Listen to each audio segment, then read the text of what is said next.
Hi, welcome back to another episode of A Moment in Rhyme.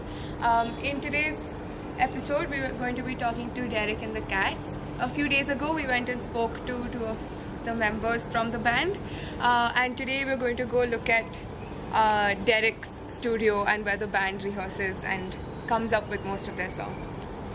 Okay, so I wanted to start.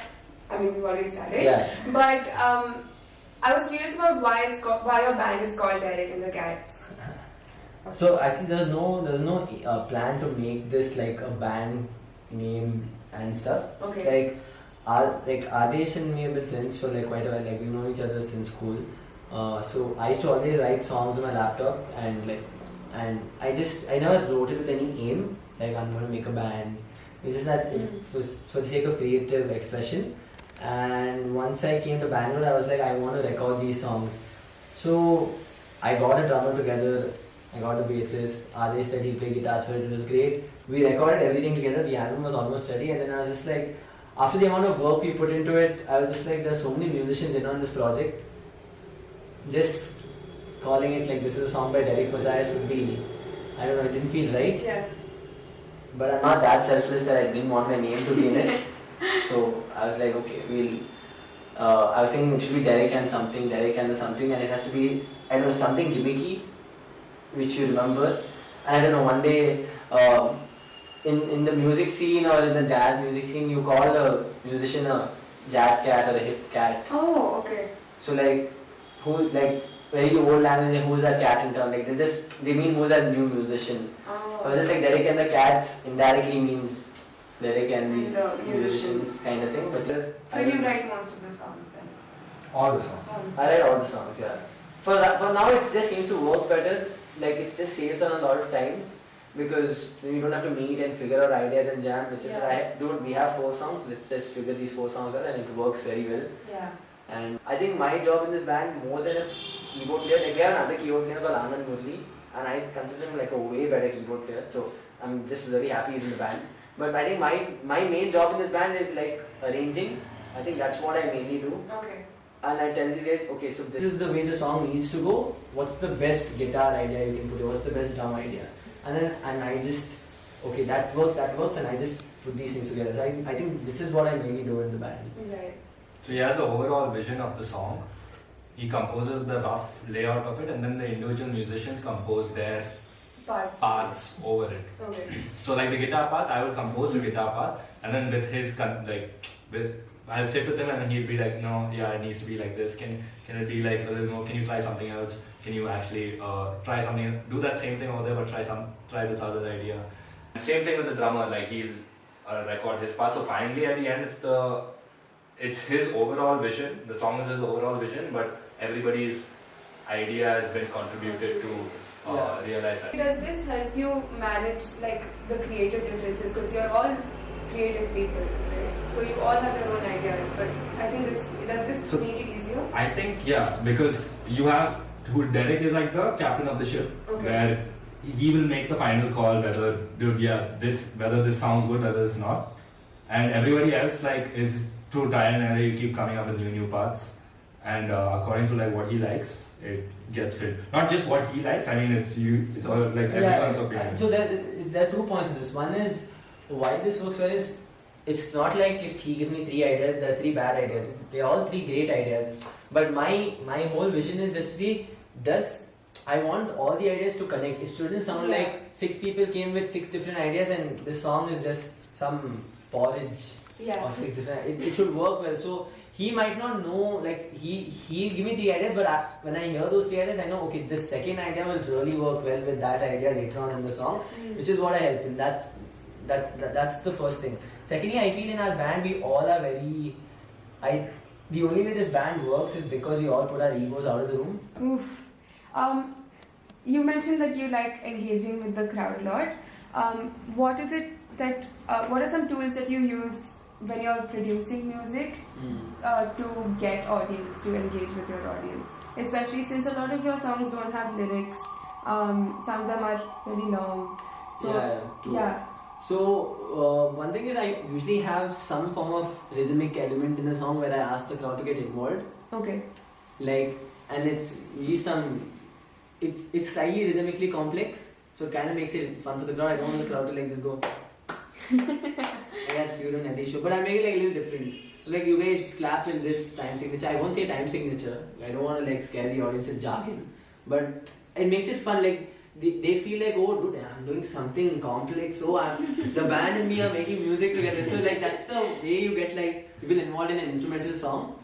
And even though I make songs long, like the songs feel like 2-3 songs in one song. So Yeah. I've noticed a lot of people even when maybe like listening to it on earphones or at home, like, dude, the song's now getting over. But when you watch it live, no one feels like this song is going on forever. It's not repetitive. The song's not repetitive. But can you tell us a little bit more about what that process was like of starting off as a new band and coming into the music industry?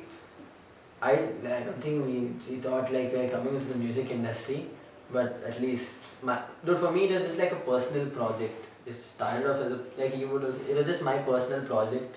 I had these songs in my laptop, and I'm so happy I wrote them, never thinking about the logistics of it. Because I think if I went into an overthinking spiral, I would have never written a song with a saxophone and trumpet, because it's like really infeasible. Where would you find such players? It kind of hardened me up. It made me think much more critically and in a business way. Like I feel like you can ask him. Like I think my music making is a different cocoon. Like I make music in like bursts of 2-3 months.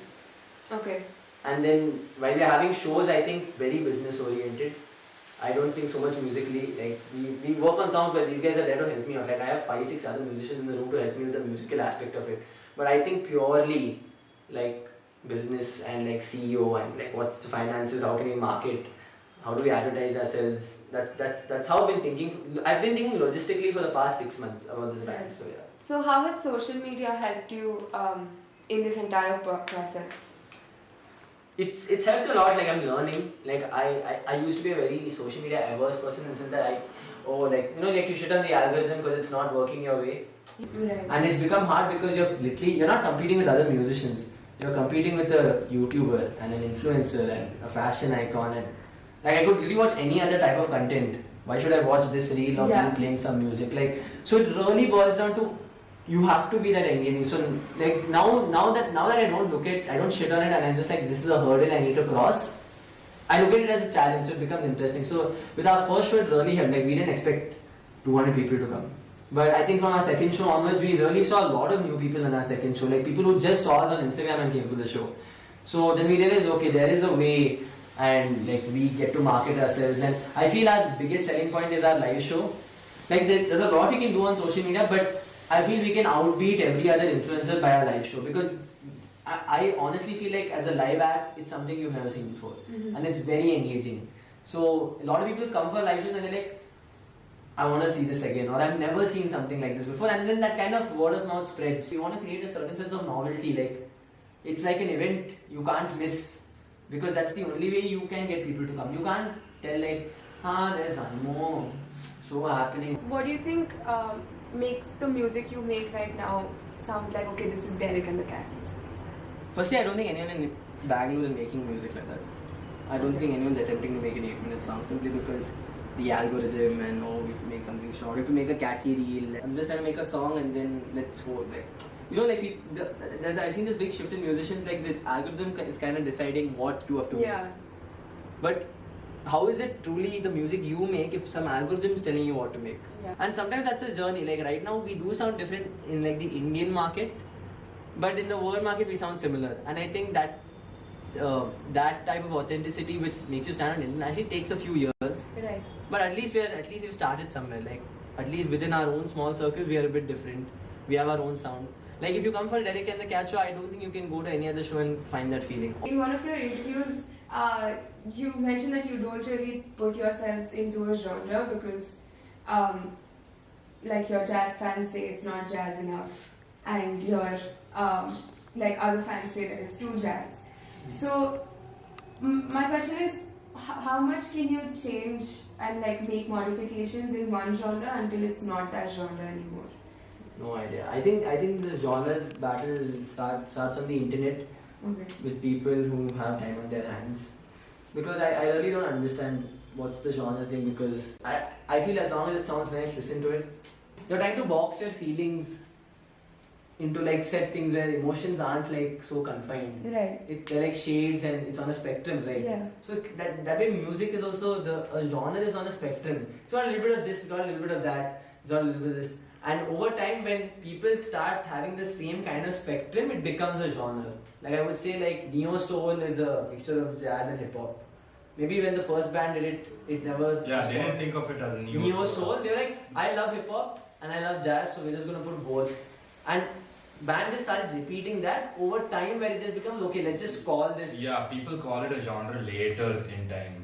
So Right. like the jazz legends who were like in the 1920s and 30s and all weren't really thinking about no, we have to make jazz. We have to. For them, they just wanted to push the bar and like we want to make more experimental. We want to create a new style of music that is beyond the conventional. And what they standards. really love playing. And then other people called it jazz. Right. And a lot of the jazz musicians didn't even like that word jazz. Yeah. I think because it just creates that sense of like, you stop people from listening to a certain genre by just calling it a certain genre. I've seen so many people say, whatever music Derek and the Cats make, and I made this mistake before where I say jazz and then people hesitate.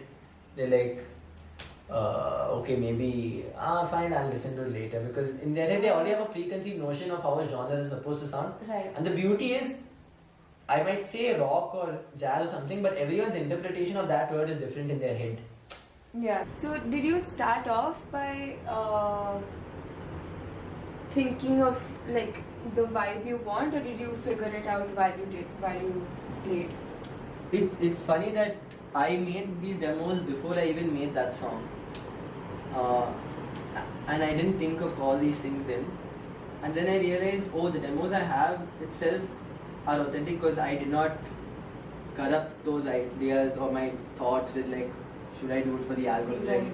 or should I do? It was very pure in its creation that it's just what I want to hear.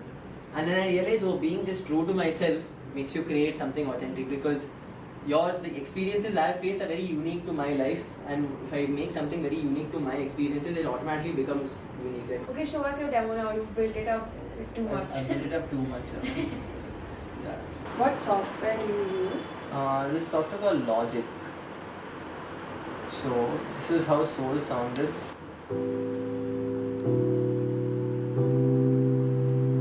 This is the demo. This is just every instrument is played on the keyboard, including drums, bass, saxophone, everything. And this is what I sent to the band when I was looking for musicians. So I sent them this, and they heard this, and they're like, "Do you want to be part of this?" Oh, okay. And now you have 9 people. Yeah. So we sat, and I was like, I don't know. She gave some iteration. She was like, there was one idea for Derek and the Cats where it was a treble clef.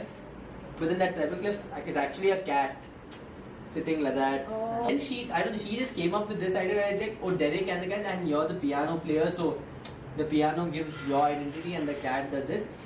And for some reason, I don't know, I was like, okay, this really stands out. People look at this, and then we stuck on this color. Little did I know that this color would become part of our brand image. I'm also figuring out this whole branding and marketing and advertising thing. So I'm figuring out through Derek and the Cats also. I don't know. I've sudden like with time I've grown a fascination to these things. So I try to use these things also as much as I can. Where else have you used it other than your logo? I don't know. Like everywhere. Everywhere. I don't know. I'm thinking of making some merch. So maybe some mugs or maybe a shirt. I don't know. And that's what I do. I listen to a song and maybe I make a song and just play it. That's how I learn songs also. Like. Just to play